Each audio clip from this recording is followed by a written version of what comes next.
बदतमीज बहू। सभ्यता से भरपूर शास्त्री परिवार की इकलौती बेटी मोहिनी को बचपन में ही पढ़ाई के लिए विदेश भेज देते हैं, जहां से वो सालों बाद ग्रेजुएशन पूरी करके इंडिया वापस आती है, जो अब संस्कार, सभ्यता, संस्कृति जैसी चीजों से कोसों दूर होती है। एक सुबह मोहिनी शॉर्ट ड्रेस पहने, कानों में हेडफोन लगाए जोर जोर से इंग्लिश गाने गाती हुई घर में घूम रही होती है।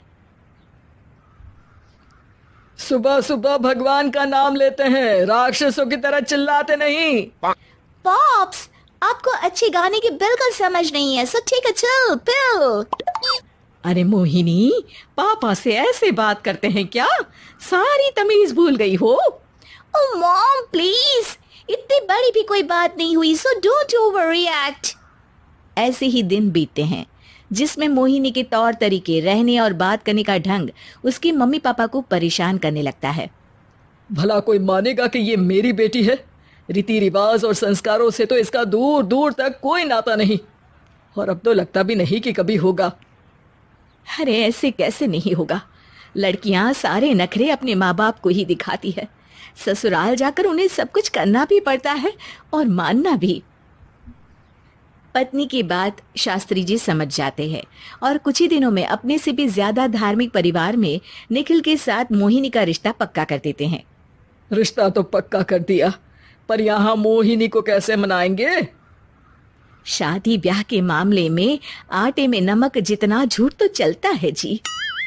इसी तरह एक के बाद एक तिकड़म लगाते हुए दोनों मिलकर मोहिनी को शादी के लिए तैयार कर लेते हैं और मोहिनी निखिल की शादी हो जाती है, जिसके अगले दिन से ही मोहिनी दोबारा अपने पूरे अवतार में शॉर्ट ड्रेस पहनकर घर में घूमने लगती है।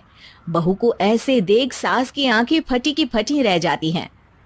अरे ये क्या बेशर्मी है, हमारे घर की लड़कियां जींस तक नहीं पहनती और तुम बहू होकर इतने छोटे कपड़े पहनकर पूरे घर में घूम रही हो।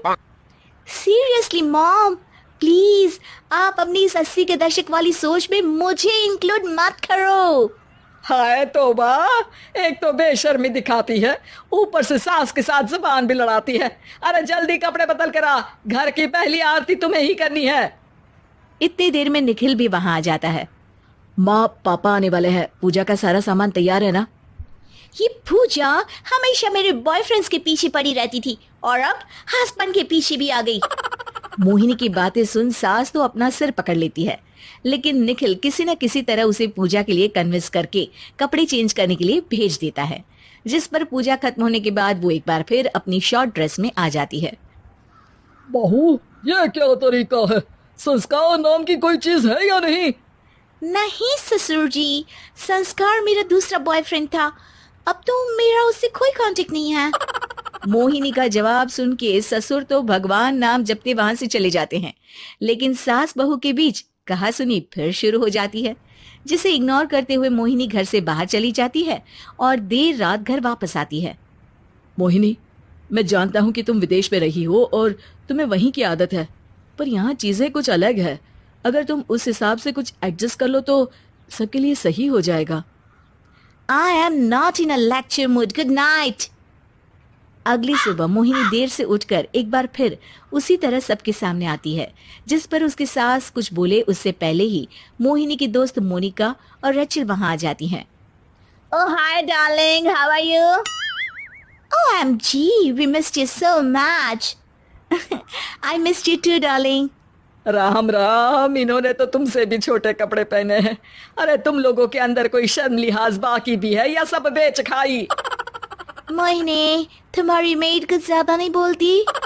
इस पर मोहिनी की दोस्त उसकी सास का मजाक बनाने लगती है, जिसे सुन निखिल उन्हें जवाब देते हुए कड़वे शब्द सुना देता है और वो सुन के वो दोनों तो मुंह बनाए वहां से चली जाती है, लेकिन गुस्से से लाल मोहिनी वहीं खड़ी निखिल को घूरती रहती है। घूर क्या रही हो?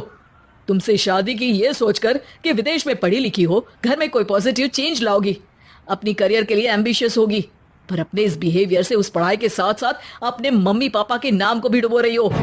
अगर तुम्हें ऐसे ही हाल रखना है तो यहाँ रहने की कोई जरूरत नहीं है। निखिल की बातें सुनकर मोहिनी रोते हुए घर छोड़कर अपनी मम्मी पापा के पास वापस आ जाती है।